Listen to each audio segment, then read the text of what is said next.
La tercera es la vencida. Vamos a ver si Instagram nos deja hacer live hoy o no. Ya lo hemos intentado 2 veces. Pero bueno, bienvenidos a Somos Suyos. Yo me llamo María Paula, todos me dicen Mapi. Y esto es Somos Suyos y vamos a hablar del pecado. ¿Por qué vamos a hablar del pecado? Porque esta visión positiva, en la que, por ejemplo, vemos los mandamientos de manera positiva, di la verdad en vez de no mientas, cuida la vida en vez de no mates, es una visión hermosa, pero cuando proclamamos, y se ha vuelto moda, ¿no? El cristianismo se ha vuelto moda para muchas personas y para muchos evangelizadores digitales que yo veo por ahí, ¿no? Todos abrimos cuenta y todos hablamos de Dios y todos hablamos de lo hermoso que es el Señor, y muchas veces cuando vemos que alguien habla de espiritualidad y de lo lindo que es seguir al Señor y de lo hermoso que es amar a Jesús y de que Dios es amor, indiscutiblemente vemos también este cierto discurso en el que por un lado está Dios es amor, Dios es misericordia, Dios no juzga a nadie, Dios se sentó con los pecadores, Dios amaba a las prostitutas, Dios hacía todo eso encarnado, Jesucristo, y al mismo tiempo no te arrepientas de nada, no te quedes con las ganas de hacer nada, porque en esta vida solo cuenta lo que hiciste, lo que viviste, no te arrepientas, ¿no? Y resulta que esos dos discursos son incompatibles, porque Jesucristo, el amor de Jesucristo, se manifiesta en que nos vino a salvar del pecado. Nos vino a liberar del pecado. El amor de Jesús ni obvia, ni aplaude, ni promueve el pecado. Y a veces se nos olvida que la iglesia, o sea, tú y yo, pero también la iglesia, desde que Jesús la fundó, está llamada a denunciar el pecado al corazón del hombre, porque ahí es donde reside el pecado. Ahí está escondido y de ahí sale lo que nosotros hacemos, bien o mal. Y a veces yo veo que ustedes me escriben, se preguntaron por qué no puse cajita. Este sábado no les puse cajita de temas, ni les avisé que había live. Honestamente casi no la logro, por eso estoy aquí un poquito tarde. Pero sí veo que hay veces escriben o me preguntan, es que tuve cierto pensamiento, ¿esto es pecado? Y confundimos mucho la tentación con el pecado, las fuentes, las causas, las consecuencias de la tentación y del pecado, los tipos de pecado, cuándo puedo acceder al sacramento de la comunión, cuándo puedo comulgar y cuándo no, por qué debería confesarme y por qué no. Y en materia de sexualidad sí que padecemos muchas confusiones respecto a lo que son los pecados, ¿no? Y cuál es la diferencia entre las heridas que tengo y los pecados, y es todo como un rollo ahí extraño. Entonces pensé que de pronto podíamos ir a las bases y responder algunas preguntas basándonos en lo que nos dicen las escrituras y el catecismo. Entonces vamos a hablar hoy del pecado. Buenas noches, ¿cómo están? Gracias por irse conectando. Intentamos 3 veces a hacer el live hoy, casi no puedo. Pero bienvenidos, váyanse conectando. Les cuento que ayer tuvimos lunada y fue espectacular. Obviamente hizo muchísimo calor porque no pensábamos que fueran a llegar tantos y el espacio era chiquito. Pero conocí a muchos de ustedes y fui muy feliz. Y uno de ustedes me hizo este rosario del Padre Pío con sus propias manos. Juli, de verdad, estoy muy enamorada de él. Muchas gracias. Pero quería compartírselos. Sí, el juguito de mora no puede faltar, ya lo saben. Empezamos porque la mora, porque me encanta la mora. La mora y yo somos uno. María Paula la mora Aldana, me pueden decir si quieren. Pero bueno, el tema de hoy es un poquito distinto, porque no vamos a hablar específicamente de temas de afectividad, ni de teología del cuerpo, ni de relaciones, pero esta cuenta no es solo de teología del cuerpo, es sobre teología en general. Y la teología moral nos habla sobre el pecado.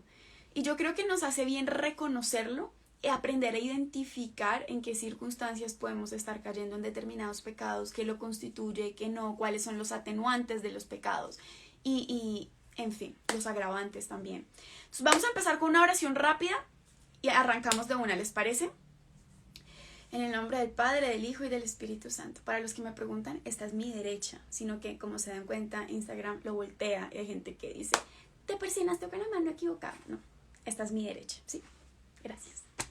Dios te salve María, llena eres de gracia, el Señor está contigo. Bendita eres entre todas las mujeres y bendito es el fruto de tu vientre, Jesús. Santa María, Madre de Dios, ruega por nosotros pecadores ahora y en la hora de nuestra muerte. Amén.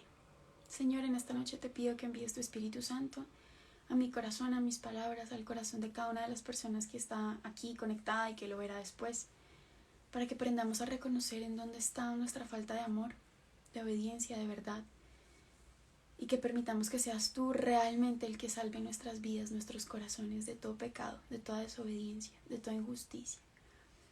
Ilumina, Señor, en nuestro corazón aquellos pecados que nos son ocultos, que hemos normalizado, que hemos acogido en nuestra vida, para que podamos ser verdaderamente libres.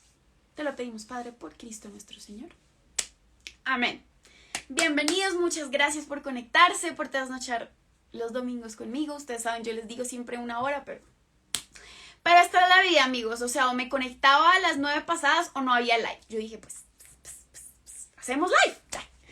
Pónganse cómodos, pónganse la pijamita, acuéstense y trasnochamos un rato. Ustedes saben que, sobre todo en este live, chévere que tomen apuntes. Esta semana me mandaron muchas fotos de sus apuntes del live pasado y eso me hace muy feliz. Sobre todo si repasan los apuntes, ¿no? Pero ya tomar los apuntes es un buen paso. Entonces, ¿por qué es importante hablar del pecado? Y es precisamente por esto que yo les decía, porque estamos expuestos hoy en día a una manera de vivir la fe muy personal, ¿saben? O sea, es una forma tan personal de vivir la fe. Y claro, la fe se vive de manera personal y comunitaria en la Iglesia Católica.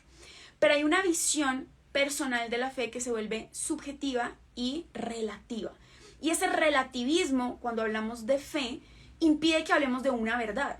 Porque mi verdad es la mía y mi Jesús es mi Jesús. Entonces yo puedo evangelizar desde mi perspectiva. Hace poquito escuchaba una crítica que hacía una evangelizadora respecto a las cuentas que evangelizan, como ¿por qué hay tantos que evangelizan y uno no sabe si se acaban de convertir o no, uno no sabe si están formados o no, sacan talleres a diestra y siniestra de fe, de espiritualidad, de teología del cuerpo, pero nadie sabe y el problema de eso es que tú le comes cuento a todo el mundo y yo creo que es una crítica válida, ¿no? Uno le come cuento a todo el mundo, cualquiera que tenga una cuenta con muchos seguidores ya automáticamente es evangelizador. Y pues Jesús nos decía, por sus frutos los conoceréis. Pero algo que a mí me parece particularmente peligroso es cuando nosotros vemos posturas de fe tan relativas que te dicen, es que esto es lo que yo pienso y esto es lo que a mí me parece. O sea, para mí esto es pecado, matar. De ahí para adelante ya, o sea, robar bancos, matar, eso sí es pecado, pero por ejemplo tener relaciones sexuales con mi novio, con mi novia, eso no.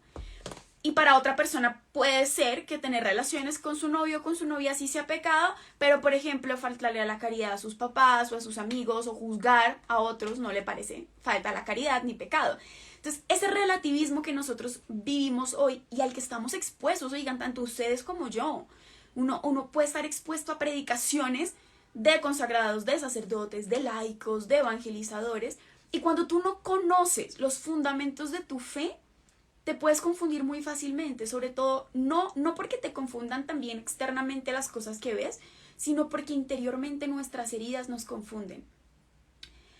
Vamos a hablar mucho sobre la conciencia, ¿no? ¿Por qué? Porque incluso aquellos que no han sido evangelizados o que no han sido bautizados, nos dice San Pablo que pueden llegar a conocer a Dios porque la conciencia fue inscrita por Dios en su naturaleza, el conocer el bien y el mal, ¿no? Y esa conciencia nuestra, como creyentes, está herida muchas veces. Entonces tenemos por un lado una conciencia laxa, que es esa conciencia de las personas que tienen una fe aparente o una religiosidad popular o incluso que son agnósticos, ateos, no practicantes, en las cuales no hay parámetros de moralidad que estén ligados a su fe, ¿sí? No hay parámetros morales de comportamiento o éticos que les digan esto está bien o está mal porque todo es relativo, ¿cierto? Esa es una conciencia laxa. Llega hasta tal punto que tu conciencia misma no te denuncia. Lo que hablábamos ahorita. ¿Cuántas veces? Vean, les voy a poner 2 ejemplos concretos. Podemos aquí sacar un live sobre castidad en el noviazgo y ustedes se van a dar cuenta inevitablemente que van a haber comentarios y posturas que dicen es el colmo, retrógrados, cómo se les ocurre, el sexo es algo hermoso, el sexo es algo libre, cómo van a decir que amar a mi novia es pecado. Claro, entonces no es un juicio, ojo, no es un juicio hacia la persona, estamos haciendo juicios sobre comportamientos y no solo es permitido sino que es necesario. Si nosotros no somos capaces de juzgar si un comportamiento es bueno o malo, estamos perdidos, porque para eso Dios nos dio inteligencia, sabiduría y razón, ¿no? precisamente para poder hacer juicios sobre los actos, no sobre las personas. El juicio de las personas le corresponde solo a Dios. Pero cuando nosotros vemos esas posturas laxas respecto al pecado, sobre todo, y a la moralidad en los actos, uno dice, qué duro cuando la conciencia está adormecida. A mí me pasó, ustedes los que han visto mi testimonio saben que a mí nada me parecía pecado, nada. O sea, matar y eso, porque estaba a favor del aborto. Pero muchas cosas que debían denunciar mi corazón, que en el fondo yo si hubiese escuchado, hubiese podido decir, de pronto esto no está tan bien, no me denunciaba. Eso es una enfermedad de la conciencia laxa. Y por otro lado tenemos la conciencia escrupulosa, que se va al otro extremo. Y es esa conciencia que en todo momento te está denunciando pecado, que siente culpa constante, un sentimiento de culpa respecto a todo. Y muchas personas padecemos de eso. Yo creo que como al principio de conocer a Jesús, hace 7 años que empezó mi camino de fe, 7, 8 años casi, claro, hubo una época en que tú no sientes paz. Ves pecado en todas partes, en todo lo que los demás hacen, en todo lo que tú haces, recuerdas tu pasado y te das látigo. Yo he tenido comentarios de personas acá que me escriben y me dicen, es que no me logro perdonar, o sea, no puedo seguir adelante porque yo hice esto, yo he hecho esto, no soy capaz, no puedo, yo soy lo peor. Y en todas partes vemos pecado y en todas partes vemos pecado en el comportamiento de otros. Entonces, ni tienes paz aquí, ni tienes paz respecto a Dios, ni tienes paz respecto a tus hermanos, porque todo lo quieres estar denunciando, todo te parece mal y todo te parece pecado. Entonces todas las mujeres tienen que vestirse hasta acá y vestidas hasta el cuello, y no hay que comprar ropa, y hay que vivir pobre y andajoso, y no hay que maquillarse, y hay, claro, todo nos resuena como pecado. Esa es otra enfermedad de la conciencia, ¿no? Santa Teresita del Niño Jesús nos cuenta que ella padeció esa enfermedad, y ella es la que lo nombra así, una enfermedad. La enfermedad de la conciencia cuando es escrupulosa, los escrúpulos, ¿no? ¿Y cuál es la obra del Espíritu Santo en la conciencia humana? Hacer de ti y darte a ti, construir en ti una conciencia recta. Una conciencia recta que sabe reconocer el pecado, que sabe arrepentirse del pecado y pedir perdón del mismo, y que no aplaude pecados, no justifica ni pecados propios ni pecados ajenos en pos de una falsa misericordia. Otro ejemplo, con la sexualidad se vive muchísimo, o sea, yo creo que es de los temas más polémicos en los que uno podría hablar respecto al pecado, porque pues como les digo, ya hoy en día en materia sexual nada es pecado, nada. No sé si ustedes vieron, de pronto hace poquito subimos una intervención que tuve en el Congreso de la República de mi país, hablando de un proyecto de ley de sexualidad en la que muchísimas prácticas no tienen ninguna connotación negativa. Ni siquiera hablemos de pecado. Nada es inmoral. Tener relaciones sexuales con menores no es inmoral. Una ministra en España dijo, todos los menores de edad tienen derecho de tener relaciones sexuales con quien quieran, siempre y cuando den su consentimiento. Menores de edad, son niños de 10 años, 14 años. ¿Qué consentimiento puede dar? O sea, ya no hay moralidad o inmoralidad de los actos. Cuando pasamos esa discusión al ámbito de la fe, peor aún. Como hablábamos, todo es relativo. Pero en materia de vida, por ejemplo, hace poquito, nosotras hace mucho tiempo venimos militando en la causa pro vida, pero aquí en Somos Suyos hace rato no subíamos nada y volvió a surgir toda esta cuestión y este debate de Católicas por el Derecho a Decidir. Subimos un reel sobre por qué Católicas por el Derecho a Decidir es un nombre absurdo, porque contradice lo que en sí mismo significa el ser católico. Ustedes pueden ir a ver los comentarios, o sea, es un debate eterno sobre por qué para muchas personas abortar no está mal. Personas católicas que yo alcancé a leer, yo en verdad no me pongo... Hay algunos comentarios que tuve cierta confusión y yo respondo, ¿no? Sobre todo en materia legal, ¿no? Que es legal, que es inconstitucional, que es derecho. Ahí yo puedo de pronto comentar e intervenir. Pero ponerme a debatir eternamente con las personas que aplauden eso, y no pude evitar leer varios comentarios que citaban el catecismo y la historia de la iglesia, la tradición, justificando el aborto. Entonces ahí es donde uno se pregunta, si para cada católico el pecado es relativo, estamos mal, estamos bien mal. Y claro, uno lo mira hacia afuera y dice, están mal ellos, tal, la gente, pero pues resulta que tú y yo a veces tenemos pecados escondidos y atravesados y no nos hemos dado cuenta. Entonces, precisamente por eso me parecía importante distinguir primero la diferencia entre tentación y pecado. Muchas veces, sobre todo en materia de castidad, de la lucha por vivir la castidad, ustedes preguntan, oigan, montones, sobre los pensamientos impuros, sobre los deseos impuros, sobre las atracciones. Es que yo no lo puedo evitar, ¿saben? O sea, hay cosas que yo no puedo evitar. Por ejemplo, estoy durmiendo y tengo sueños sexuales con una persona, porque me lo han dicho. A mí me ha pasado muchas veces. Entonces se sienten súper mal y van corriendo a confesarse y es una culpa constante porque tengo sueños, ¿no? O siento una atracción hasta esa persona y esta persona no sé, está casada o tiene novio o es una persona que no me conviene. O siento una atracción sexual y entonces ya me siento súper mal al respecto. Precisamente por eso a mí me parece muy importante que nosotros, para poder alcanzar esa rectitud en nuestra conciencia, entendamos que la tentación no es pecado. De hecho, la tentación es necesaria en el camino de santificación. Nadie está libre de ser tentado. El demonio tienta precisamente para hacernos caer. La tentación hace parte del ejercicio de la libertad. Es en la libertad donde yo opto por amar o por usar. Es en la libertad, en el ejercicio pleno de mi libertad, donde yo puedo decirle a Dios, con mis actos, con mis decisiones, yo te amo y quiero seguirte. O no te amo, no me interesa seguirte, ¿cierto? Esa es la tentación. Esa es la tentación, la posibilidad constante de seguir a Dios o de rechazar a Dios, de buscar la plenitud de mi corazón o de buscar conformarme con poquito, renunciar a esa plenitud. Y nosotros tendemos a pensar que podemos estar en el medio y no hay un in-between, no hay una zona gris. O nosotros optamos constantemente por la plenitud de nuestra vida obedeciendo a Dios y amándolo, o renunciamos a esa plenitud y rechazamos a Dios. Esa es la diferencia entre el camino de santificación, no la santidad, sino el camino de santificación y el pecado. Es una decisión. Precisamente por eso, cuando hablamos de pecados, hablamos de decisiones concretas. Y ahorita vamos a hablar de la diferencia entre pecado mortal, pecado venial, pecados capitales. Es importante entenderla como para repasarlos, los que no se acuerdan de sus catequesis. Pero sí es importante entender que nadie puede estar libre de la tentación. Nadie. Vean la vida de cualquier santo. Sufrieron tentaciones incluso muy superiores a las que tú y yo sufrimos. Cristo mismo fue tentado. De ahí para adelante, o sea. Y nosotros tendemos a mortificar nuestra conciencia cuando estamos frente a la tentación.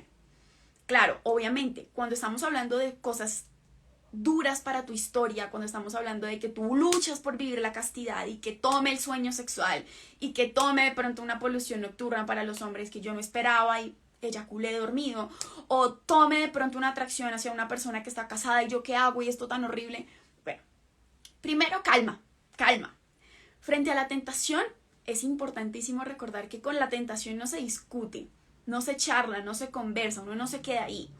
Pero hasta que tú no consientas, no se constituye pecado. ¿Eso qué significa? Una cosa es que yo sienta atracción por alguien. Yo siento atracción por una persona, siento atracción sexual por una persona. Eso es lo que yo siento. Pero hasta que yo no consiento esa atracción, me quedo pensando en él, me quedo teniendo pensamientos emocionales, románticos, sexuales con esta persona, hasta que no me deleito en ellos, los traigo a la memoria constantemente, me gozo en ellos. Eso es consentir. Ahí hay concurso de mi voluntad, ¿cierto?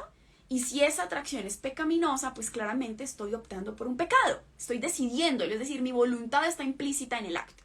Pero si, por ejemplo, yo dormía, tengo un sueño sexual horrible, nefasto, impuro, asqueroso, y me levanto, obviamente estoy impactada, no me gusta, o tuve una polución nocturna siendo hombre, me levanto, se lo entrego a Dios y no vuelvo a pensar en eso.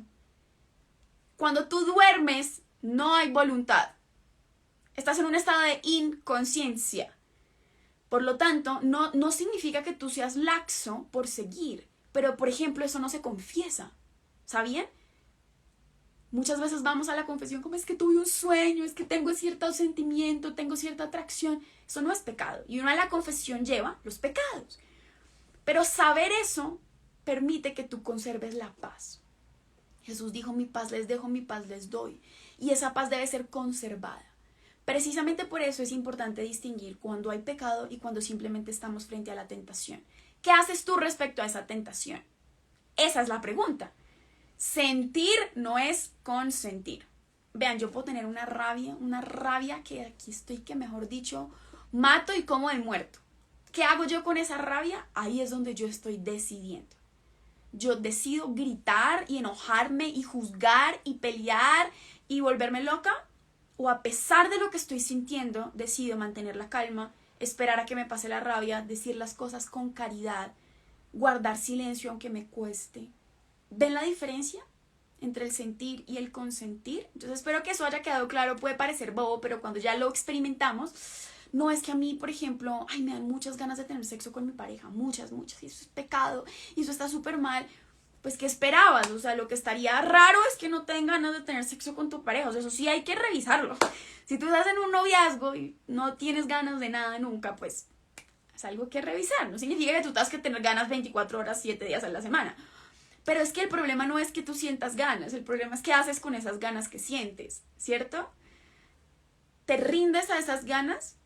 ¿Eres esclavo de tus ganas? ¿De todo lo que tú quieres en ese momento? ¿O elevas esas ganas? ¿O esas ganas son para ti un medio de entrega, de amor, de sacrificio, de donación? ¿Qué hago con estas ganas de unirme a esta persona? ¿Cierto? Ahí es donde hay una diferencia notable entre la tentación, la posibilidad de amar a Dios y de buscar la plenitud, o de renunciar a Dios y de renunciar a la plenitud. Eso es lo que nos estamos jugando respecto al pecado. Pero tentación no es pecar. Ahora, tomé apuntes porque ustedes saben que si yo me pongo a hablar aquí, amanecemos. Por eso tuve que tomar apuntes.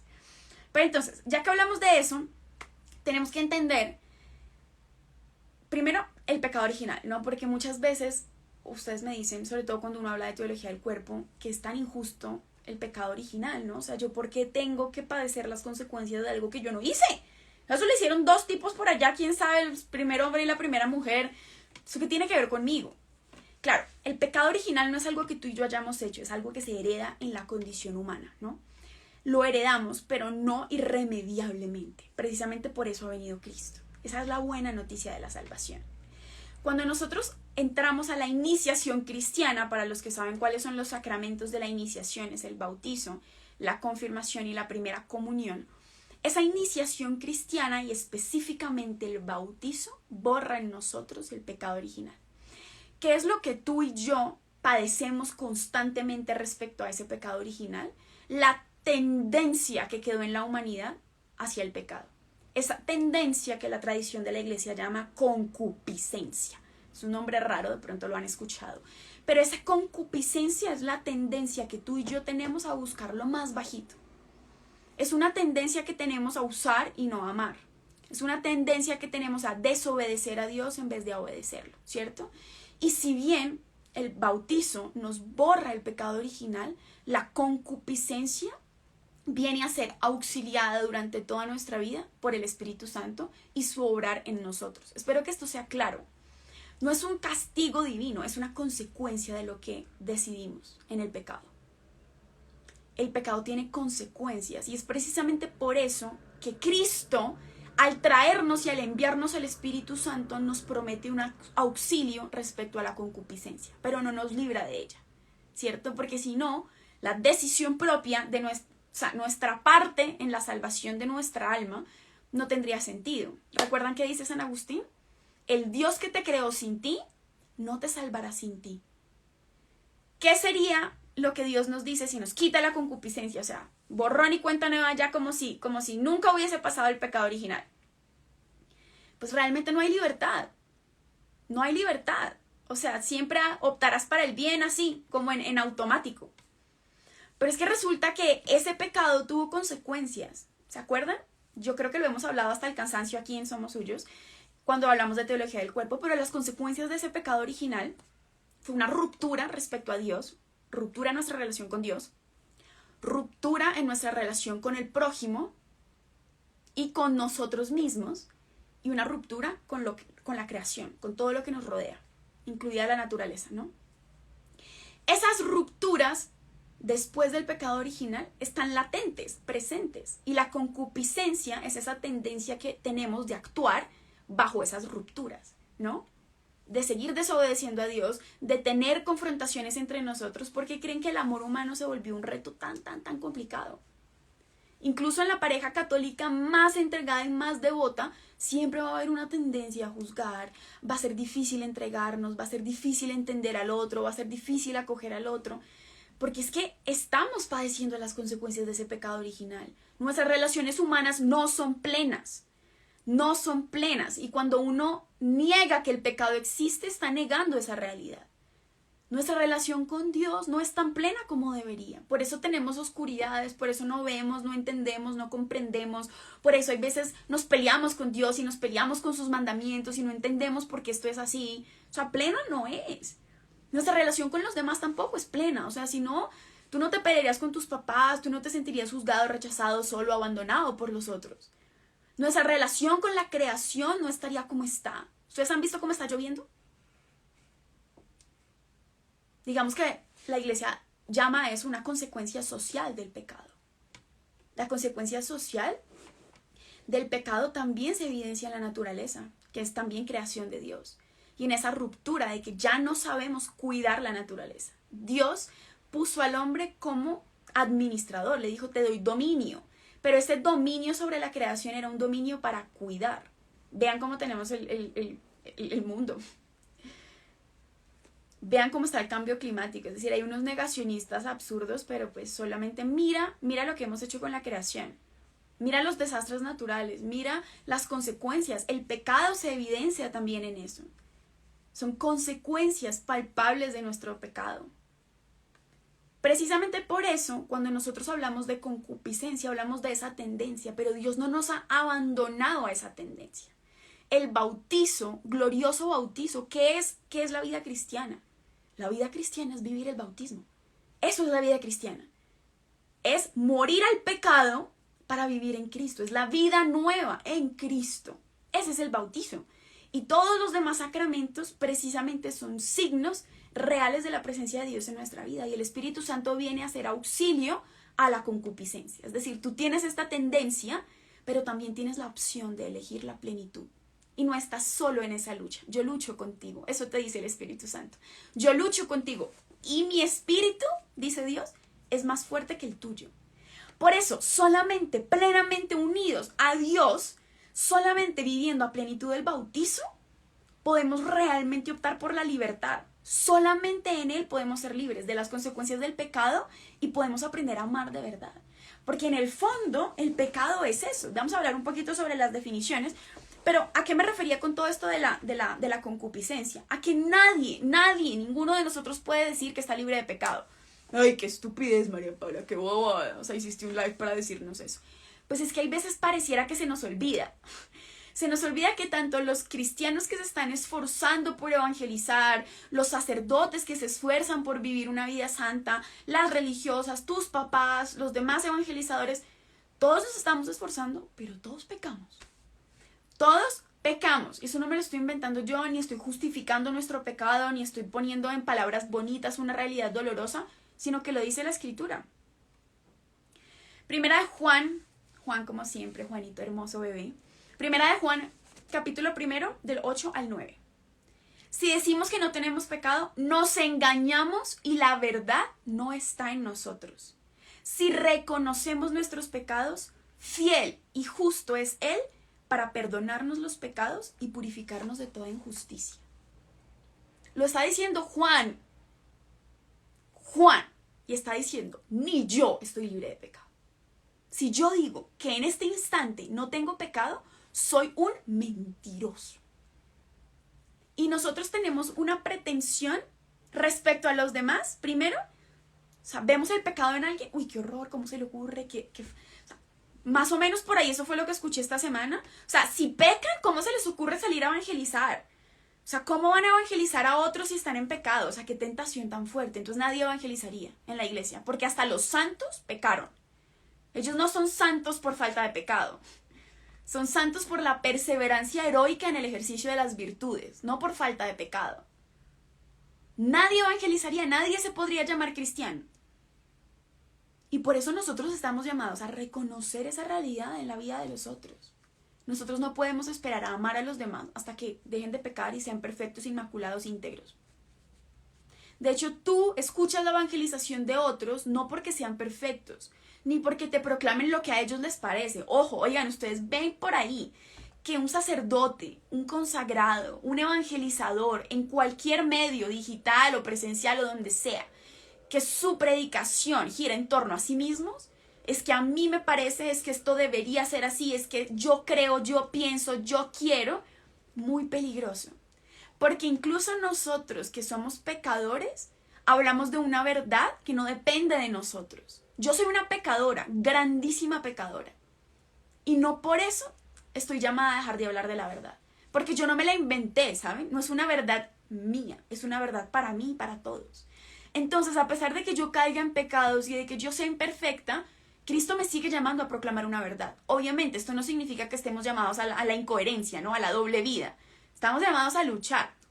Pero nadie puede pretender ser inmaculado y pulcro para empezar a proclamar la verdad. Y no la digo solo en estos medios, lo digo con tu vida, con las personas que te rodean. Es que como yo he hecho, es que como yo pienso, es que como... No puedo hablar de Dios. Pues si vas a esperar a ser perfecto, nunca vas a hablar de Dios. No tendríamos sacerdotes, pues.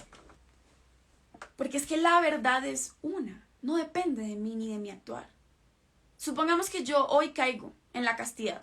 Tengo novio, me acosté con mi novio, me tiré el apostolado de somos suyos, lo peor. La verdad no deja de ser la verdad porque yo haya pecado. Y Cristo no deja de obrar en ustedes a través de mis predicaciones porque yo lo haya hecho. Ahora, que yo quiera seguir en mi pecado y ser una hipócrita, eso es otra cosa.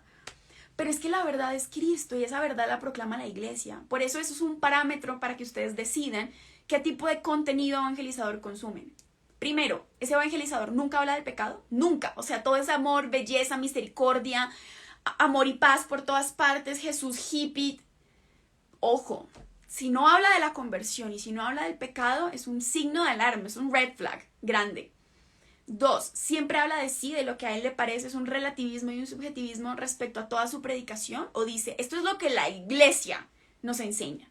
Esto es lo que la iglesia ha recibido de Cristo. Esto es lo que nos dice la tradición y las escrituras. Claro, y uno puede decir, y respecto a eso yo pienso, y lo celebro y lo vivo así, y esta es la manera en cómo esto ha tocado mi vida. Eso es otra cosa. Pero la predicación tiene que girar en torno a una verdad. Y si nosotros no podemos decir que estamos a favor de una verdad, no sé qué hacemos acá. O sea, si el hecho de que yo sea pecadora significa que yo no puedo decir esto está bien y esto está mal. O sea, yo soy una pecadora horrible y la iglesia ha cometido muchos errores. Pero es por eso entonces todos nos quedamos callados respecto al aborto, porque como hemos cometido errores en la iglesia, ahora nadie puede decir que el aborto está mal. No. Los errores de un individuo o de la iglesia como institución ni legitiman otros pecados, ni niegan la moralidad de los actos que están mal. Y tampoco significa que el que ha cometido errores no puede decir, esta es la verdad. Así yo esté aquí y mi realidad sea esta es la verdad porque no depende de mí, ¿sí? Eso es lo primero. Pero vean qué hermoso lo que dice San Juan. Para los que quieren la cita otra vez, es primera de Juan 1, del 8 al 9. No solamente dice que el pecado está en nosotros, sino que cuando reconocemos que estamos en pecado, la verdad está en nosotros. Dice, si decimos que no tenemos pecado, la verdad no está en nosotros. Y dice que hay que reconocer los pecados. Dice, si reconocemos nuestros pecados, fiel y justo es Él para perdonarnos los pecados. Ahí ya nos está hablando de la misericordia de Dios, del obrar propio de la misericordia. La misericordia perdona al que reconoce la falta. Porque claro, esa visión de la misericordia hippie, que Dios es misericordia, Dios estaba con las prostitutas, Dios estaba con los pecadores, Dios no le importa, Dios ve los pecados tuyos y los aplaude. O sea, los pecados en materia de sexualidad, la mentira, la falta de caridad con los demás, el juicio que haces de otros. A Jesús eso no le importa, mientras tú no cojas una metralleta y mates a 20,000, eso a Jesús no le importa. Porque Él es misericordia, claro que es misericordia, pero la misericordia se aplica a aquel que quiere recibir la misericordia. Y por eso San Juan dice, si reconocemos nuestros pecados, fiel y justo es Él para perdonarlos. Pero ahí hay una condición de necesidad. La condición de necesidad es el reconocimiento del pecado.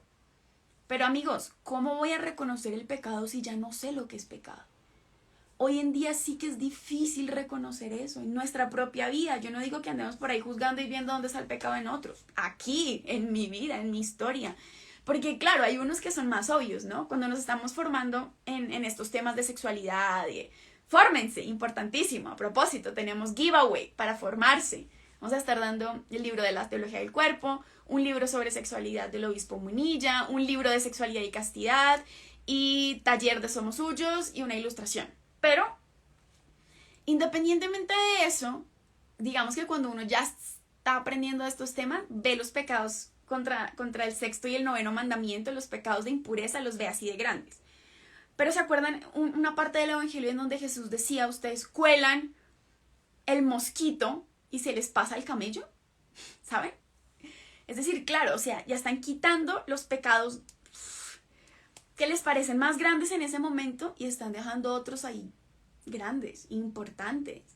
¿Saben? Como que hay veces pensamos que la vivencia de la castidad es lo único necesario para la santidad y que el amor humano se reduce solo a tener una pareja, a tener relaciones sexuales o no tenerlas o a vivir en castidad.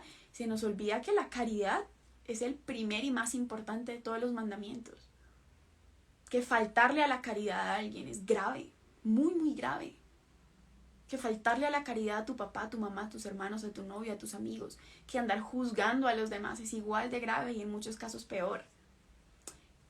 ¿Cómo reconocemos el pecado? Entonces, tonches, espérense, yo vuelvo a mis apuntes.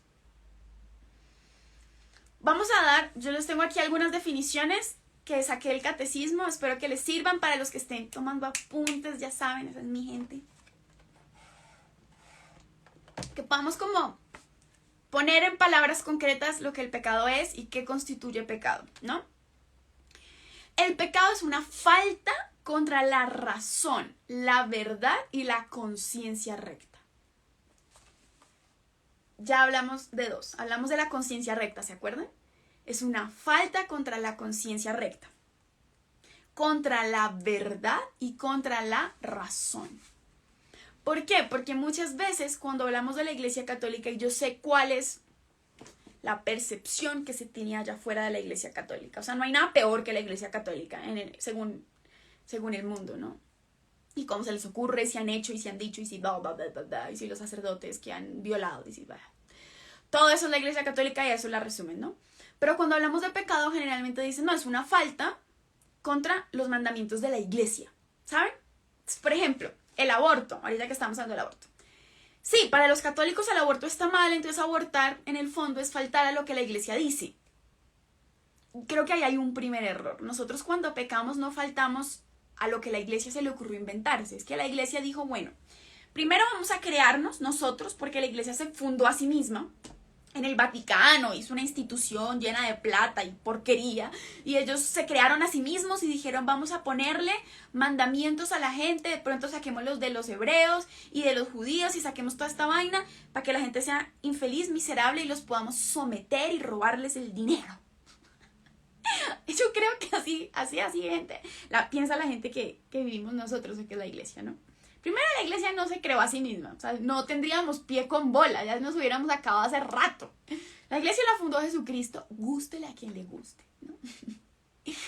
La fundó Jesucristo y además de eso, la Iglesia está llamada a anunciarle al mundo la verdad que Jesucristo nos reveló, ¿no? Que el Padre nos ha revelado desde la creación del mundo hasta la plenitud de los tiempos en Jesucristo y que nos sigue revelando a través del Espíritu Santo. Y por eso, las fuentes de la revelación en la Iglesia, o que nos anuncia la Iglesia, son tres, no solo las Escrituras, sino la tradición, el magisterio y las Escrituras. ¿Por qué? Porque Dios sigue orando hoy.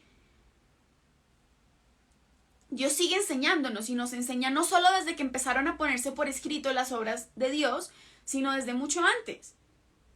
Y a través de la tradición de la Iglesia, aquellos primeros apóstoles, discípulos y seguidores del Señor, pues fueron, por así decirlo, construyendo lo que nosotros tenemos hoy como la tradición, ¿no? Y la Iglesia nos explica las Escrituras, como lo hace Cristo, a través del magisterio. ¿Por qué es importante toda esta cháchara que les estoy diciendo? Porque cuando nosotros pecamos, estamos violentando principalmente nuestra conciencia, como lo dice ahí. Porque Dios inscribió en nuestra conciencia la dirección para obrar el bien. Por ahí alguien me decía, mira, tú puedes ir a evangelizar a los indígenas que nunca han escuchado de Cristo, que viven en la selva, en el monte, e incluso ellos que nunca han recibido este adoctrinamiento de la Iglesia, como llaman algunos, saben que robarle a otro está mal. En su conciencia está inscrito que robarle a otro, que asesinar a otro está mal. San Pablo lo dice también, ¿no? Si ellos realmente prestaran atención a la creación y a su propia conciencia, encontrarían a Dios ahí.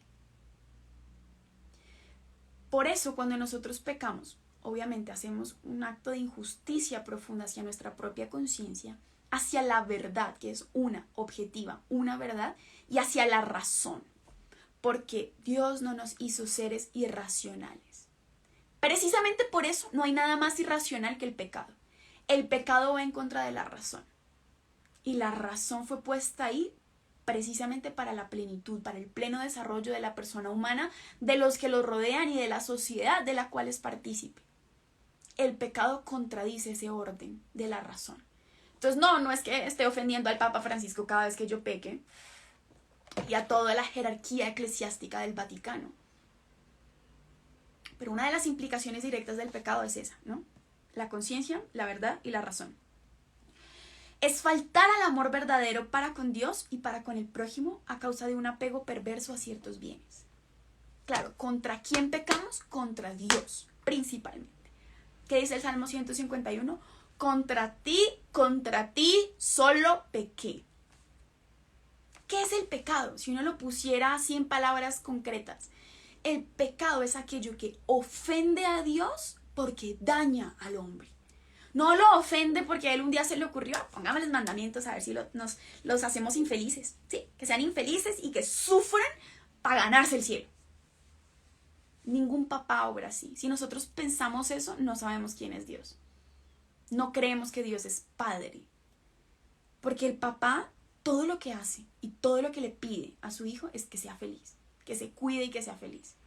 Precisamente por eso, cuando nosotros optamos por cosas, porque el pecado son pensamientos, acciones u omisiones que atentan contra nuestra plenitud, que nos hacen daño, eso es lo que ofende a Dios. No solamente porque nos hacemos daño a nosotros mismos, sino a los otros. Con nuestro pecado herimos a los otros. Y acuérdense que hay consecuencias sociales del pecado. Tu pecado no solo te afecta a ti. Vean, por ejemplo, en una familia, uno podría decir que el pecado de un papá que es vicioso o alcohólico solo lo afecta a él. Pero no es así. El pecado nunca te afecta solo a ti. Nunca. Incluso si es un pecado personal, escondido, nunca te afecta solo a ti. Precisamente por eso podemos decir que es faltar al amor verdadero para con Dios, para con el prójimo y para con nosotros mismos. Hiere la naturaleza del hombre y atenta contra la solidaridad humana. Creo que sí, ni siquiera lo tengo que explicar. Hiere la naturaleza del hombre. Ustedes han escuchado que hay personas que dicen, sí, cometí este pecado, pero es que soy humano. ¿Por qué pecamos? Porque somos humanos. ¿Eso les parece que sí lo han escuchado? Qué pena, se me partió la uña. Pequé porque soy humano. Pues resulta que esa explicación está bastante coja. Porque Cristo fue humano, es humano y nunca pecó. La realidad...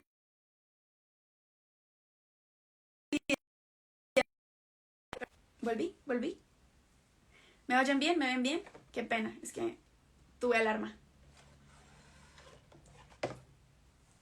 ¿Alguien confirma por ahí? 130 y nadie me confirma, por favor. Si se oye bien, si se ve bien.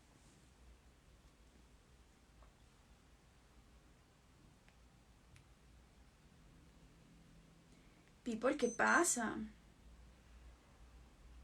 Listo, gracias. Entonces, ¿de qué estábamos hablando? Ay, qué pena, ha sido un día largo, improductivo un poco, pero largo. Hiere la naturaleza del hombre. Y es que el pecado contradice nuestra naturaleza. Es decir, ser plenamente humano no tiene nada que ver con el pecado. De hecho, el pecado es contrario a nuestra naturaleza. El pecado no hacía parte del plan cuando nos crearon hombre y mujer. El pecado no hacía parte del plan de Dios cuando nos hizo humanos. Por eso, decir es que yo peco porque soy humano realmente no es correcto. Peco y en la medida en que yo peco, soy menos humano. Hago menos plena mi humanidad. Por eso el pecado contradice la condición humana.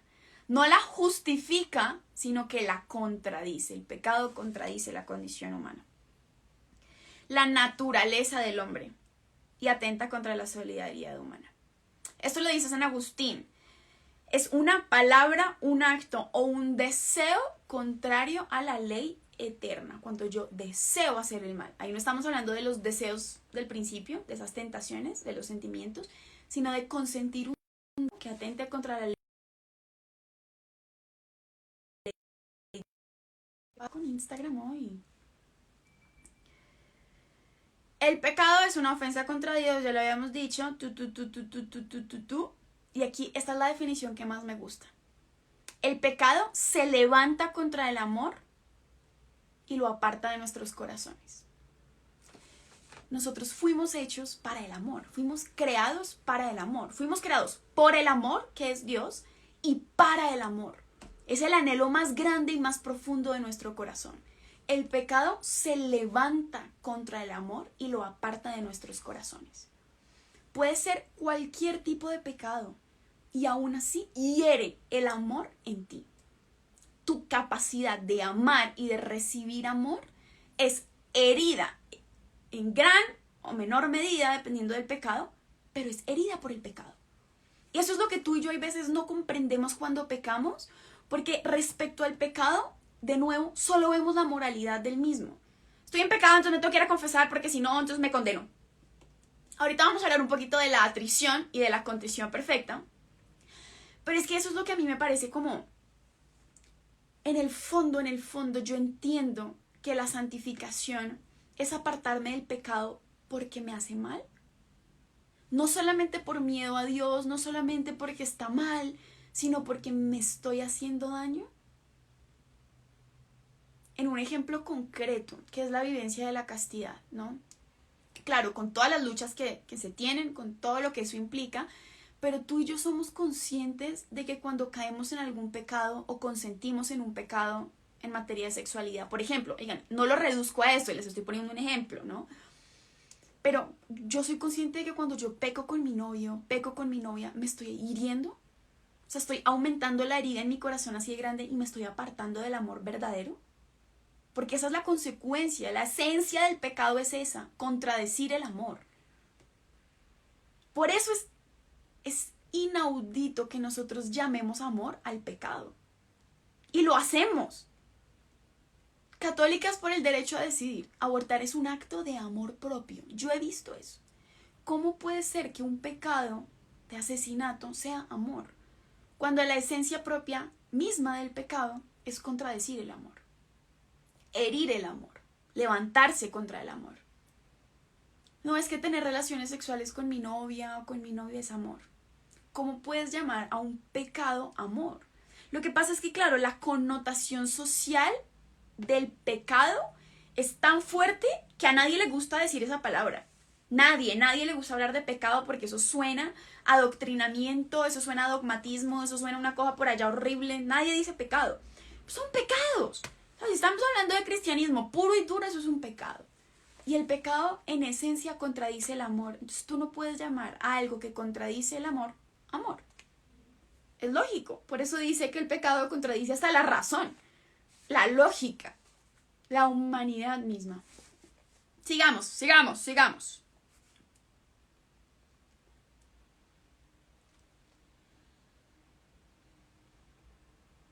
El primer pecado es una desobediencia, una rebelión contra Dios por el deseo de hacerse como dioses, pretendiendo conocer y determinar el bien y el mal. Era el relativismo propio del que hablábamos ahorita, ¿se acuerdan? Porque en el fondo cuando yo me mantengo y me sostengo en mi pecado, yo lo que estoy diciendo es, a mí ni Dios ni la iglesia me va a decir lo que está bien y lo que está mal. Yo soy el propio Dios de mi vida y yo soy el que decide lo que está bien y lo que está mal. Esa fue la tentación de la serpiente a Eva y a Adán y en la que ellos cayeron. No le creas a Dios. Dios no te va a saciar. Dios no te va a revelar cuál es la verdad, cuál es el bien. Dios no te quiere como Él. Te toca a ti decidir dónde está el bien. No le creas. Esa es la desobediencia original de ese pecado original. Es no creerle a Dios, no confiar en Dios, sino hacerme yo mismo, Dios. Porque desconfío profundamente del que me creó. Ese es el pecado. Y nosotros, aunque decimos y sacamos pecho, el pecado original fueron Adán y Eva. Pues tú y yo actuamos exactamente igual. Tú y yo tenemos esa tendencia constante a decir, el Dios de mi vida soy yo. Y a mí nadie me va a decir lo que está bien y lo que está mal. Claro, ¿qué se requiere para aceptar eso? La fe. Y la fe es un don. La fe es el don de decir y de reconocer, claro, los mandamientos vienen de Dios. Y hay una ley divina que rige mi corazón y mi obrar. Y estoy llamado a vivir bajo esa alianza, porque es que además Dios ha hecho alianza con nosotros. Y eso sería, oigan, eso sería todo otro tema. O sea, podríamos hacer un taller de teología bíblica sobre la alianza y las distintas alianzas que Dios hizo con el pueblo de Israel durante todo el tiempo que esperaron al Mesías, y luego la nueva y eterna alianza en Jesucristo. Pero es que ha hecho alianza. La cruz de Cristo es Dios haciendo alianza contigo. Pecar es faltar a la alianza. Escoger la alianza que Dios ha hecho con nosotros, romperla por la mitad y decirle, me sabe a cacho, literalmente. Claro, hay pecados, y nosotros ahorita vamos a hablar un poquito de eso, pecados por debilidad, pecados en los que no queremos caer y terminamos cayendo por debilidad, no necesariamente por maldad. Pero si nosotros hablamos en términos reales, lo que es el pecado es fracturar la alianza. Piénsalo, y por eso Dios utiliza muchísimo la imagen del amor esponsal para hablar de su amor por el pueblo. Pero piensa en la alianza matrimonial. Serle infiel a tu esposo, por ejemplo, si estás casado, escoger tu alianza con él, los votos que hicieron de fidelidad, y romperlos por la mitad y decirle no me importa. Si eso lo podemos entender en una imagen humana del sacramento, piensa porque Dios, cuando hablaba del pecado que más le ofende digamos que en la teología bíblica del Antiguo Testamento, él hablaba del pecado de adulterio, para referirse a la idolatría. Cuando buscan otros dioses, cuando se hacen otros dioses, cuando tu Dios es el dinero o el placer o el otro Dios de otra religión, o eres tú mismo, y tú mismo eres el que decide lo que está bien y lo que está mal, estás adulterando. Es decir, es un pecado de idolatría porque estás faltando a la alianza que yo he hecho contigo. Por eso es un acto de desamor hacia Dios. Es que yo no te amo, ni te creo, ni te obedezco. Y esa rebeldía es la rebeldía propia del pecado original, y es la rebeldía que está implícita en cada uno de nuestros pecados, ¿no? Algo que a mí me marcó mucho en estos días es que estaba hablando con un sacerdote, muy santo él, en verdad es un sacerdote, qué nivel de hombre, de verdad, mis respetos. Y él me decía, pues estábamos hablando de los pecados, justamente. O sea, hablábamos del pecado contra el Espíritu Santo, de ese que Jesucristo dice que no tiene perdón, que todo se le perdonará a los hombres menos el pecado contra el Espíritu Santo. Y entonces yo le preguntaba, bueno, y hablábamos de la condenación. Claro, es que uno no puede dejar de hablar de la condenación. Hay un cielo y hay un infierno y hay purgatorio. Y si eso no entra en tu parámetro de cristianismo hippie, hermoso y positivo, pues no sé qué clase de cristianismo sea, pero en la Iglesia Católica no es. Así hayan teólogos por ahí medio desasados que digan cosas así. Pero pues estábamos hablando de eso, de la salvación del alma, de la condenación, de que duro es llegar al punto de la condenación eterna, ¿no? Y hablando de eso decía, es que ¿sabes qué pasa? Que hay personas que se enamoran de su pecado. Y toda la reflexión que me hizo respecto a eso me dejó así. Porque me di cuenta que no eran otras personas, era yo. Claro, verlo en otros es súper fácil, pero tú y yo nos enamoramos de nuestro pecado. Nos enamoramos de nuestros vicios. Y los justificamos. Es que yo soy así. Yo soy así y yo llevo toda la vida siendo así y yo no voy a cambiar. Y lo justifico. Y yo sigo a Cristo. Y yo digo que yo soy cristiano y yo voy a misa todos los domingos y yo comulgo incluso, me confieso, pero en esta parte concreta de mi vida, aquí no se me entran. O sea, esta parte sí no, eso ni lo confieso, ni voy a dejar de comulgar por eso, ni le voy a creer ni al Papa, ni a la Biblia, ni a nadie, porque esto es mío. Es decir, que duro.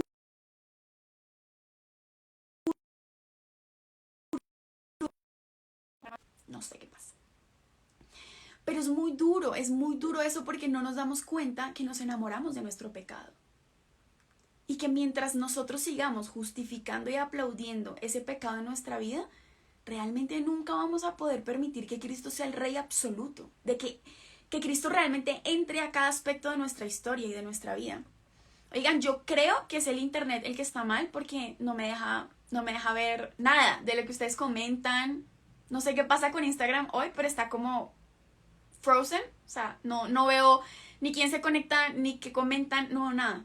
O sea, el live puede no estarse transmitiendo y yo no sé. No sé qué pasa hoy. San Miguel, Arcángel, ayuda. El pecado, y esto lo dice San Agustín en De Civitate Dei, dice, el pecado es así, amor de sí hasta el desprecio de Dios. Agustín, capo, crack, te amamos. Porque creo que es una definición muy, muy concreta. El pecado es amor de sí mismo hasta el desprecio de Dios. Para los que están tomando apuntes, es una cita de San Agustín en De Civitate Dei 14:28. Bueno, y esto es muy importante. La raíz del pecado está en el corazón del hombre, en su libre voluntad, según la enseñanza del Señor. Y esto es el capítulo 15 de San Mateo, es una de mis citas también favoritas, y no está en Juan, está en Mateo.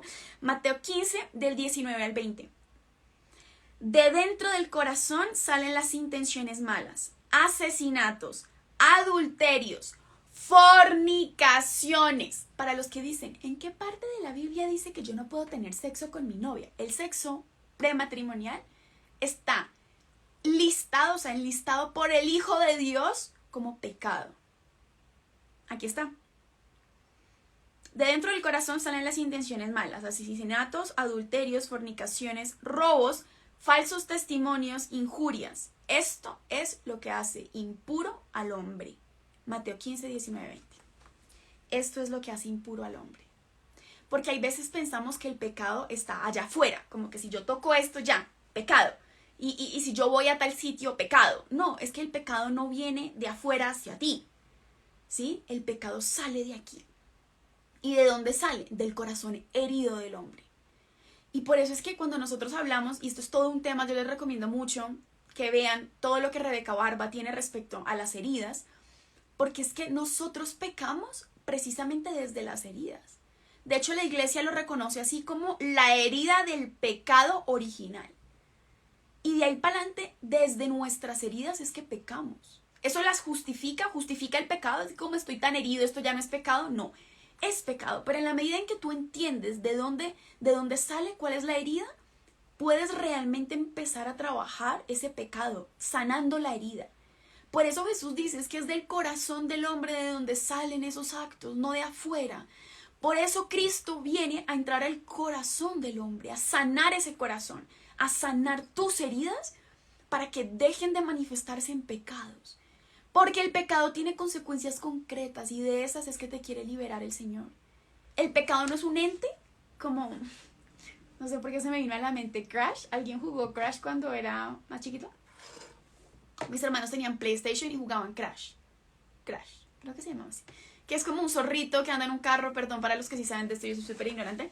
Pero yo me acuerdo que cuando el zorrito iba en el carrito y como que cogía una monedita, la monedita se le ponía en la cabeza y andaba con la monedita, o el regalito o lo que fuera.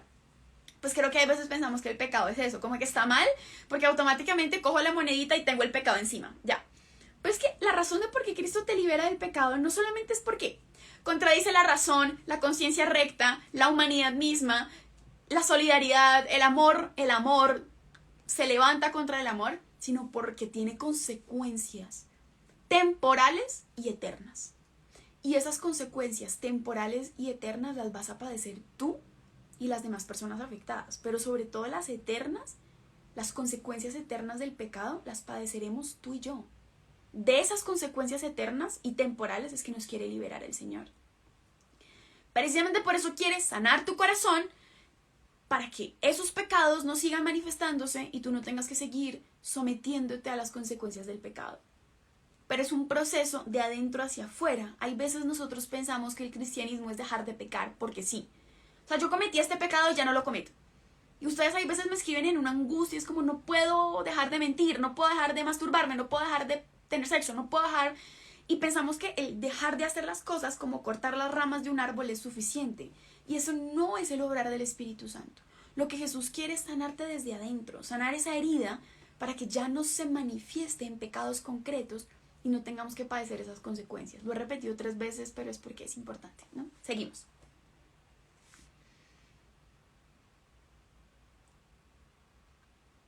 Resulta que no solamente el pecado reside en el corazón del hombre, sino que la caridad también reside en el corazón del hombre.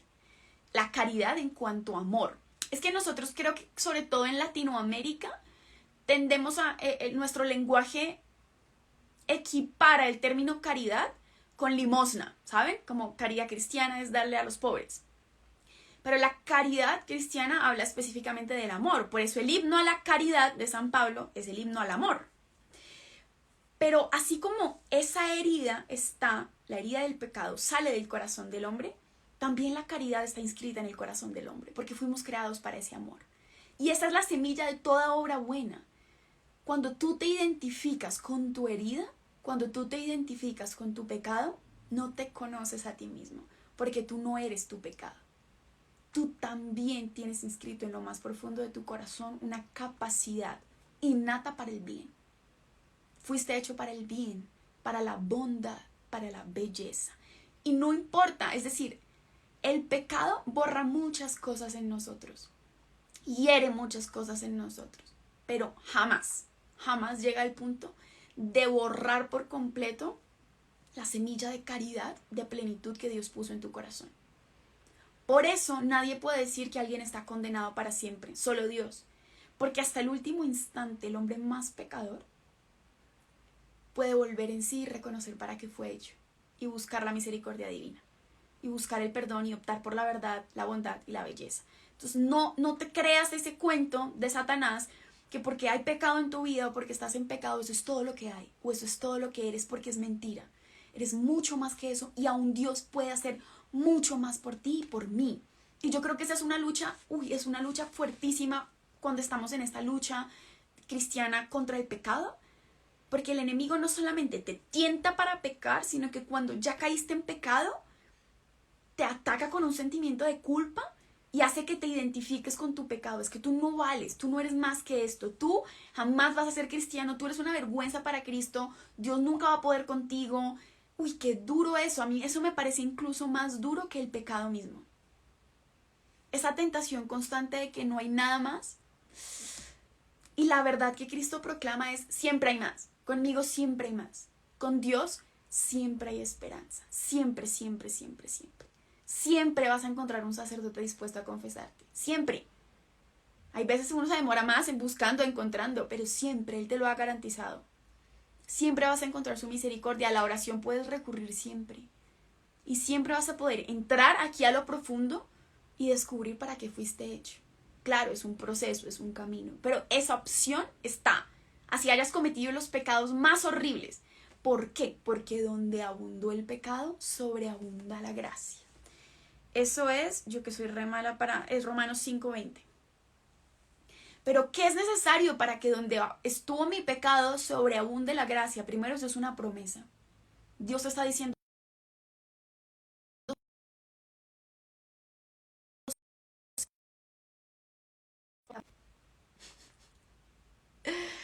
me estoy siendo tentada en este momento con una fuerte tentación de impaciencia. De coger este live y apagar todo y cerrarlo y apagar el celular. La neura de Mario Pablo hoy. Pero es una promesa. Yo puedo. Incluso si sobreabunda el pecado en tu vida, yo puedo hacer que sobreabunde aún más la gracia. Pero para eso es indispensable reconocer el pecado. Pedir perdón. Aquí está, espérenme.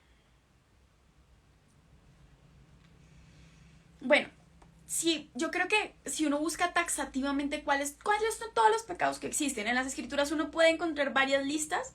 La carta de los Gálatas pone opone las obras de la carne a los frutos del Espíritu Santo. Habla de la fornicación, la impureza, el libertinaje, la idolatría, la hechicería, odios, discordias, celos, iras, rencillas, divisiones, disensiones, envidias, embriagueces, orgías y cosas semejantes. Precisamente por eso existe el magisterio, para explicarnos cuáles son las cosas semejantes de las que hablan las escrituras, ¿no? sobre las cuales os prevengo, como ya os previne, que quienes hacen tales cosas no heredarán el reino de Dios.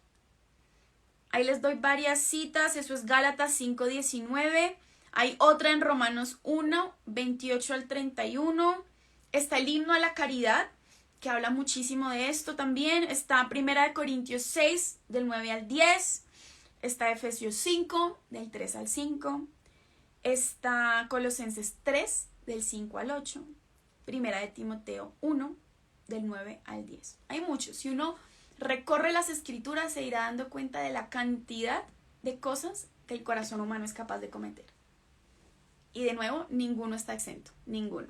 Esa pretensión de que uno solo puede escuchar evangelizadores que sean absolutamente inmaculados y perfectos, o a los santos que ya llegaron al cielo y por eso son dignos de crédito, hasta del pecado se aprende, si no nadie leería la historia del rey David, que cometió bastanticos, o sea, el man se dio un poquito de garra, no lo juzgo, no soy quien. Para mí David me da una esperanza, o sea, ¿cuánto amó Dios a David? Adúltero, asesino, mentiroso. Y a mí me encanta el ejemplo de David, porque David es un ejemplo de esa incapacidad que tenemos de reconocer el pecado después de haber pecado. Porque el pecado endurece tanto la conciencia que impide que reconozcamos que eso es pecado. Él se demoró. O sea, el man llegó y el pecado de David no fue un pecado de debilidad en el momento. Uno podría decir, el pecado de David con Betsabé fue un pecado de debilidad. La vio desnuda, dijo, está muy buena, hagámosle. No es una cosa. Pero después él premeditó su pecado. Eso no fue de un día para otro, él tuvo tiempo.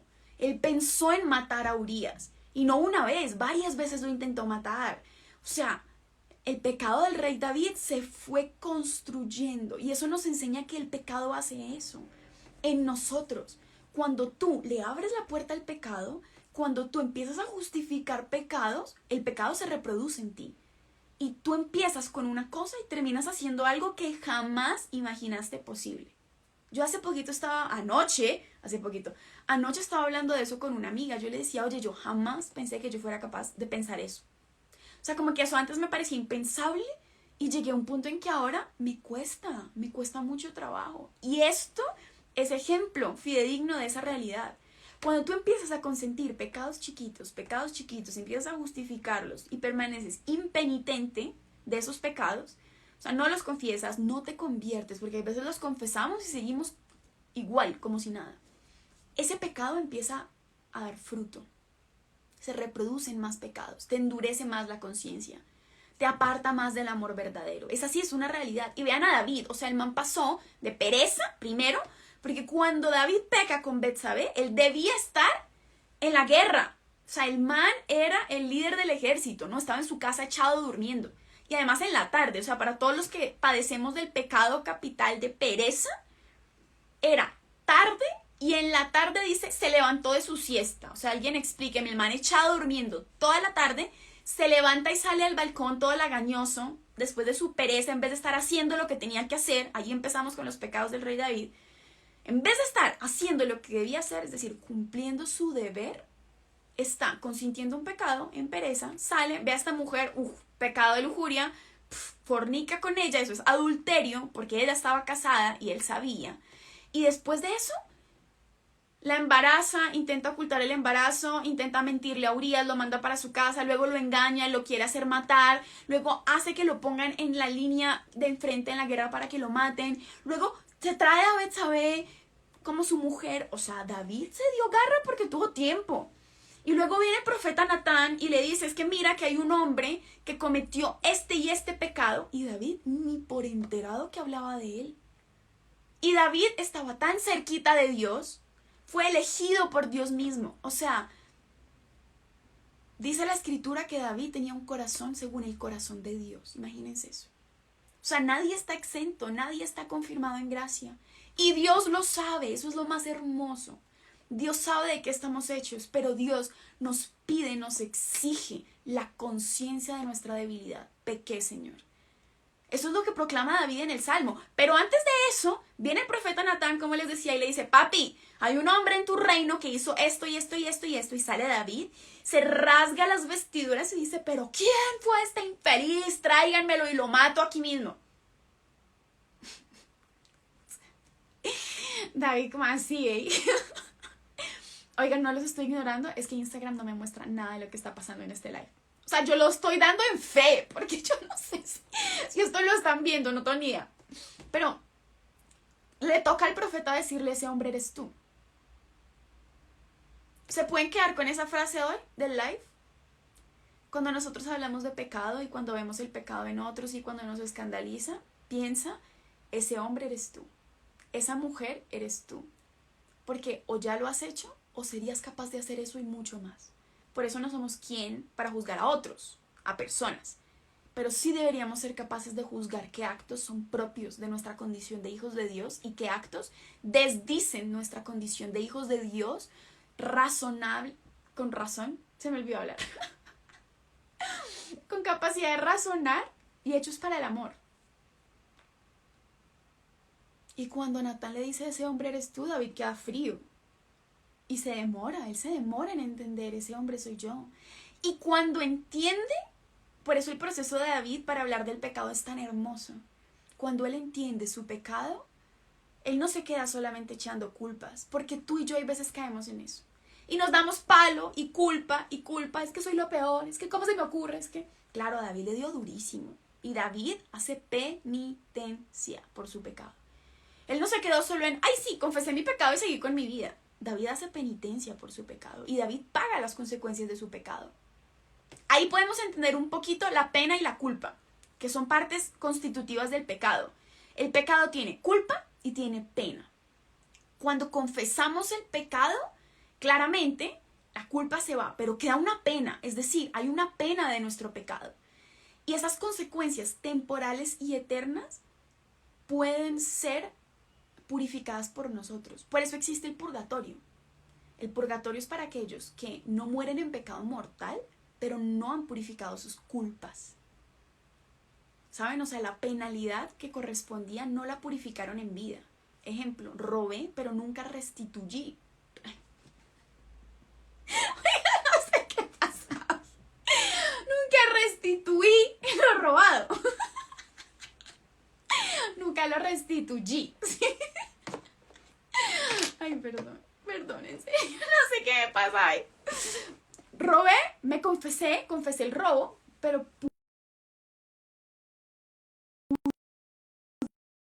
hacer algo, nunca reparé. Esa reparación es necesaria. Y por eso la iglesia nos dice, hay que hacer penitencia, hay que hacer limosna, oración y ayuno, ¿no? Y hay que hacer penitencia respecto a lo que nosotros hemos hecho mal. Resarcir el daño, restituir el daño. Y David lo tiene que hacer. David hace ayuno, David pide perdón y el hijo de David que tuvo con Betsabé muere. Y David entiende que esa era la consecuencia temporal de su pecado. Yo lo reconozco.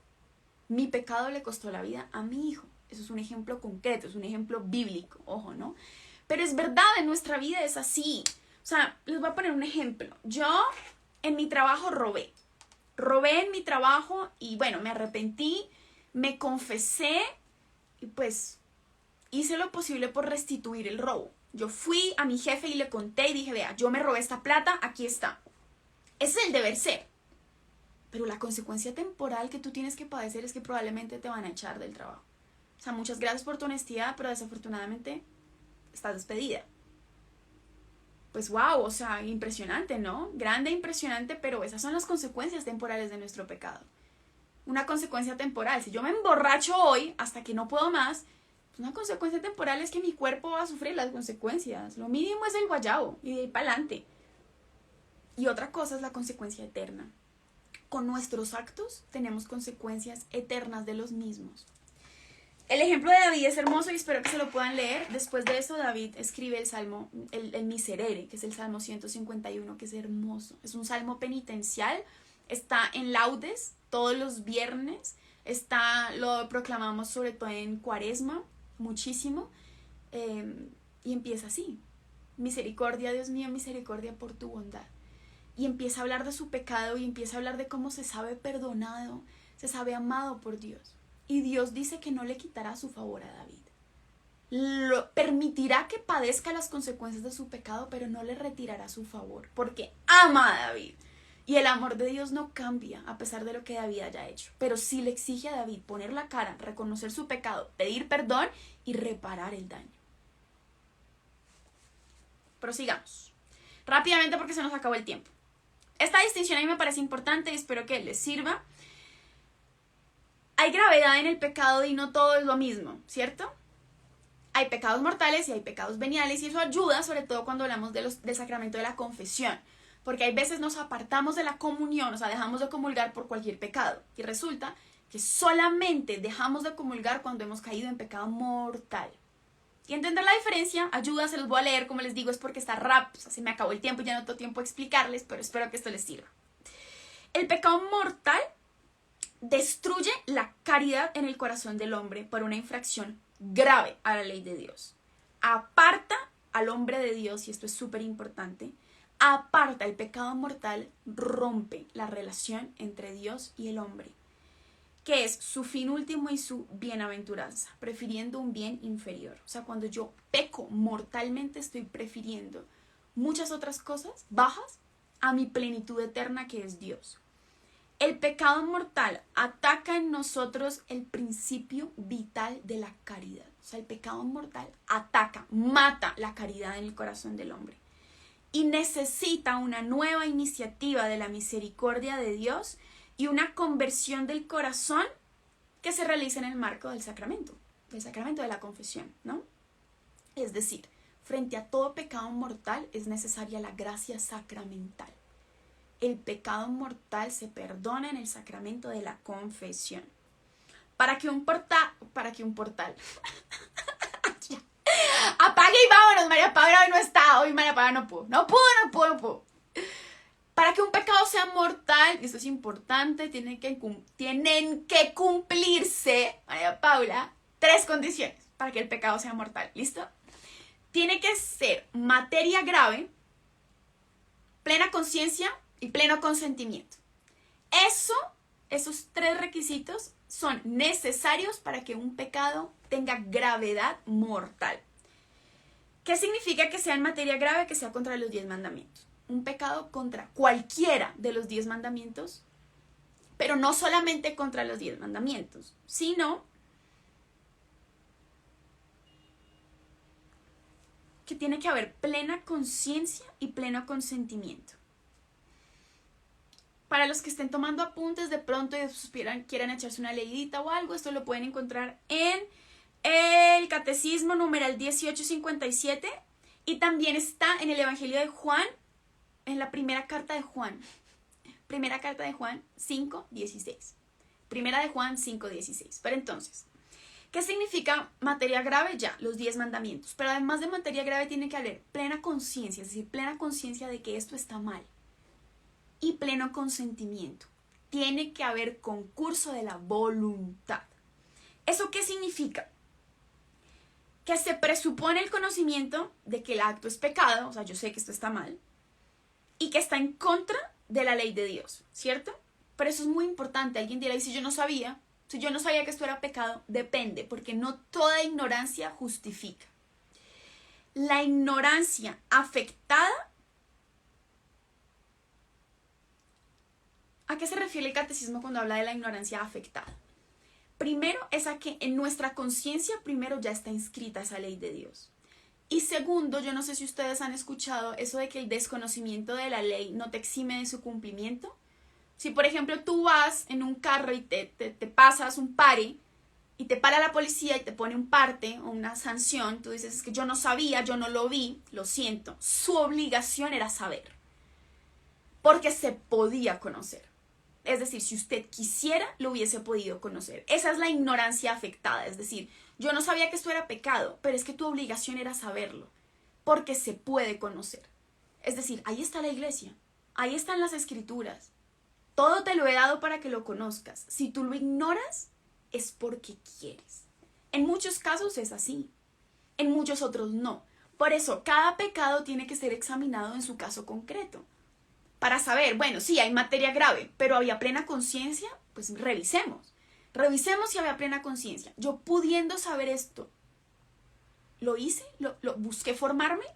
Por eso la exigencia de la formación no solamente es una opción, es un deber cristiano. Por ignorancia perece mi pueblo, dicen las escrituras. Es decir, perecen por ignorancia, pero perecen. Entonces estamos obligados a conocer la ley de Dios para poder seguirla, porque igual vamos a padecer las consecuencias cuando la incumplimos. Por eso esa es la ignorancia afectada. Hay casos en donde, por ejemplo, yo fui criado en otra religión. Yo fui criado como musulmán y en mi religión o específicamente en la manera como a mí me enseñaron desde que tengo uso de razón. Oigan, yo no sé qué está pasando, se me acaba de caer un arete. Este live está como poseído, todo mal, no sé qué pasa. Pero desde chiquito a mí me enseñaron que pegar a las mujeres estaba bien y toda mi cultura lo vi así. Claro, hay casos concretos en que uno dice, la ignorancia no estaba afectada. O sea, esta persona realmente le hubiese sido muy difícil conocer esta otra verdad en sus circunstancias concretas, ¿no? O por ejemplo en el caso de un niño. Por eso la iglesia dice que los niños menores de 7 años no tienen conciencia de pecado. Después de los 7 años sí, porque ya tienen voluntad para conocer, para buscar, para preguntar. Antes no. Y en cada caso concreto por eso se tiene que examinar. Pero bueno, de nuevo, plena conciencia de que el acto está mal. Y de nuevo, y el endurecimiento del corazón.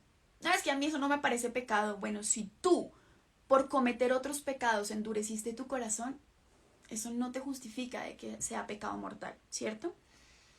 Y en estos casos, la ignorancia y el endurecimiento del corazón no disminuyen la gravedad del pecado, sino que en muchos casos la aumentan. Porque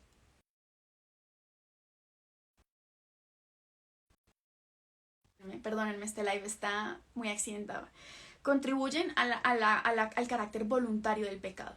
Para que un pecado sea mortal, tiene que ser un pecado voluntario, plenamente voluntario. Por eso, si a mí me obligan a matar a alguien, el carácter voluntario del acto disminuye. No significa que no sea pecado, pero tenemos que revisar si era pecado mortal o pecado venial, ¿no? Hay otras situaciones, yo creo que específicamente en materia de pecados sexuales esto aplica mucho. Los impulsos de la sensibilidad y las pasiones pueden igualmente reducir el carácter voluntario y libre de la falta. Igual que las presiones externas, como les decía, que me obligaron a hacer algo, me pusieron una pistola en la cabeza y me dijeron, si no roba un banco le mato a su mamá, por ejemplo, o los trastornos patológicos. Tengo un trastorno patológico, tengo esquizofrenia y hay casos en donde la voluntad realmente no es plena y está enajenada por ciertos factores, ¿cierto? ¿Por qué decía que en materia de sexualidad? Porque hay veces ustedes me han preguntado si la masturbación siempre es pecado mortal y no. La masturbación siempre es pecado, pero no siempre es pecado mortal. Hay muchos casos concretos, sobre todo en la pubertad, cuando los niños son más chiquitos, e incluso antes de la pubertad, cuando están descubriendo su cuerpo. Muchos niños tienen prácticas masturbativas, pero ni tienen plena conciencia de que esto está mal. Nadie nunca les ha enseñado que eso está mal. Están descubriendo su cuerpo y tienen una reacción a un tocamiento en su cuerpo. En ese caso no se puede decir que es un pecado mortal.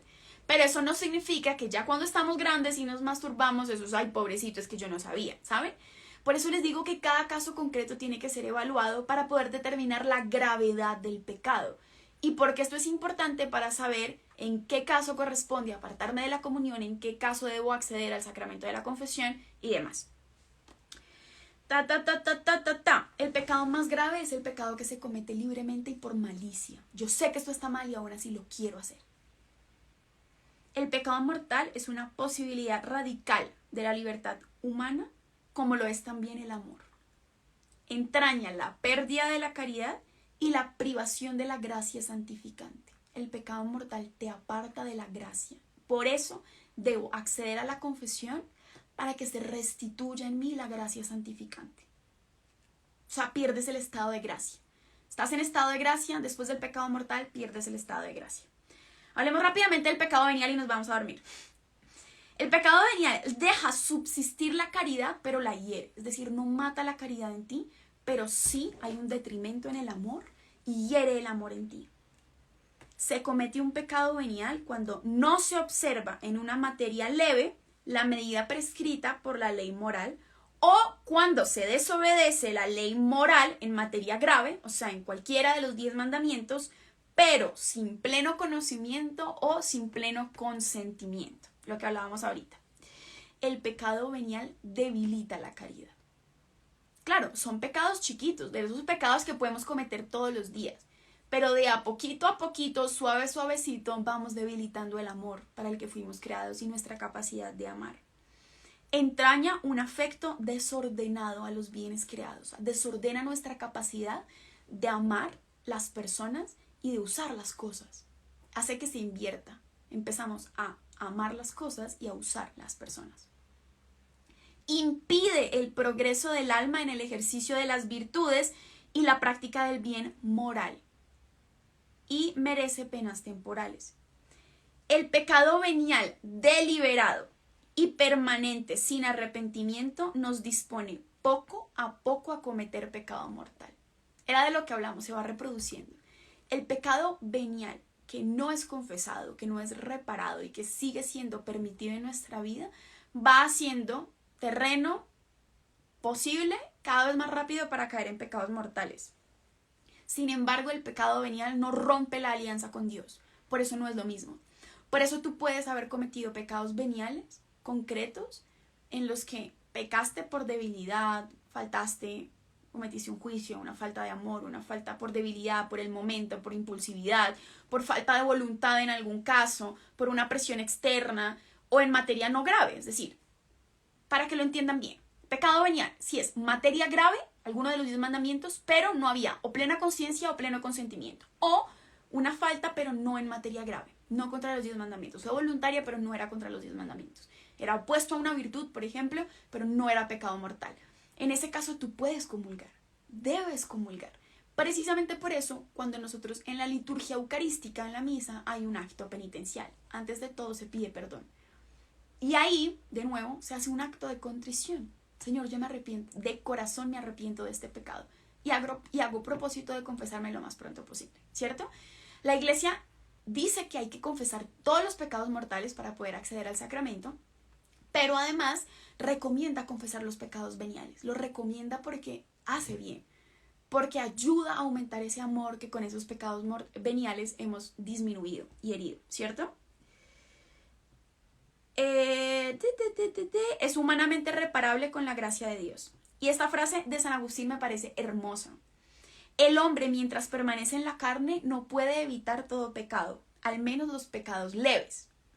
Pero estos pecados que llamamos leves, no los consideres poca cosa. Si los tienes, por tales cuanto los pesas, tiembla cuanto los cuentas. Muchos objetos pequeños hacen una gran masa. Muchas gotas de agua llenan un río. Muchos granos hacen un montón. ¿Cuál es entonces nuestra esperanza? Ante todo, la confesión. Ya. Por eso este man es padre de la iglesia. Ya. Crack, demasiado. El pecado crea una facilidad para el pecado. Engendra el vicio por repetición de actos. Y aquí entramos en todo el tema de los vicios que podríamos tratar en otro live, pero ya les dije hace como 2 horas que se nos acabó el tiempo. Pero digamos que los vicios se pueden catalogar porque están opuestos a las virtudes o porque hacen parte de los pecados capitales. Y son capitales porque engendran otros pecados. Esos son los pecados capitales, aquellos pecados que son madres, engendran otros pecados. Y ustedes saben, son la soberbia, la avaricia, la gula, la pereza, la envidia y la lujuria. Y ya, yo creo que hablando de eso, bueno, eso podríamos hablar de las estructuras de pecado, de las que habla San Juan Pablo II, que es todo un tema de las estructuras de pecado. Y creo que en política eso es muy bonito. Julián Hoyos habla mucho de eso, a mí me encanta, cuando habla de las estructuras de pecado. Pero yo creo que si algo nos queda de esto, ¿recuerdan lo que le dijo el ángel a San José sobre Jesús? Él vendrá a librar al pueblo de sus pecados. No hay ninguna realidad humana que sea superior a la misericordia de Dios. Y cuando te llamó sabía cuáles eran tus heridas, sabía cuáles eran tus debilidades, y Dios puede librarte de tu pecado, puede además hacer que tu pecado sirva para enseñar a otros. Lo importante es pedir la gracia del Espíritu Santo, pedir la gracia constante de que ilumine en nuestro corazón esos pecados ocultos, esos pecados ocultos que no hemos conocido, que no sabemos que están ahí. Para mí, yo creo que ese debería ser el ejercicio de nuestra semana, ¿saben? Les propongo ese ejercicio, ¿les parece? ¿Les gusta? Que nuestra oración esta semana sea esa, Señor. Absuélveme de lo que se me oculta, eso dice un salmo. Absuélveme de lo que se me oculta, ilumíname esos pecados escondidos que puedo estar permitiendo, reproduciendo en mi vida y no me estoy dando cuenta que me estoy hiriendo, que me estoy incapacitando para amar y que le están haciendo daño a otros. Ilumíname y dame una confianza plena de que soy más que mi pecado. Dame la gracia de salir de aquí, de renunciar, de sanar esta herida que está detrás de este pecado y de volver a ti. Porque no hacemos nada solamente con el, sí, ya reconocí que estoy pecando en esto. Si caemos en la desesperación, si caemos en la culpa inútil, si en verdad no somos capaces de reconocer al Dios que nos salva. A mí me encanta esa parte de la... Es mi parte, desde mis partes favoritas de las plegarias es la del Cordero de Dios. Cordero de Dios que quita el pecado del mundo. Y eso a mí me salva, de verdad. Este es el Cordero de Dios que quita el pecado del mundo. Tu pecado, el mío, solo Él, no hay otro, no hay nadie más. No hay coaching, no hay terapias de autoayuda. Nada que puedas hacer puede quitarte el pecado sino Jesucristo. Y Él te ama y te quiere liberar y a mí también. Sino que es un camino. Es un camino de adentro hacia afuera y de arriba hacia abajo. Como dice San Juan Bautista, que yo disminuya y que Él aumente. Esa es la gracia santificante que el Señor quiere traer a nuestra vida. Yo le doy gracias a Dios por este live porque ha estado súper accidentado. Me ha costado, ¿saben? Este live hoy me ha costado. Han sonado 22 alarmas que yo no tengo en mi teléfono. O sea, yo no tengo alarmas en mi teléfono hasta ahora y han sonado por ahí 5. Yo no veo lo que ustedes ponen, o sea, no leo nada. Se ha parado como 8 veces, pero espero que todo esto sea porque vaya a dar mucho fruto. Y espero que esta semana también puedan recibir esa iluminación del Espíritu Santo que nos quiere libres. En el fondo el pecado nos esclaviza y no fuimos hechos para la esclavitud, fuimos hechos para la libertad. Entonces, que esa verdad nos haga libres. No se les olvide que reconociendo nuestros pecados, pidiendo perdón en el sacramento de la confesión y reparando en la medida que podemos, somos suyos.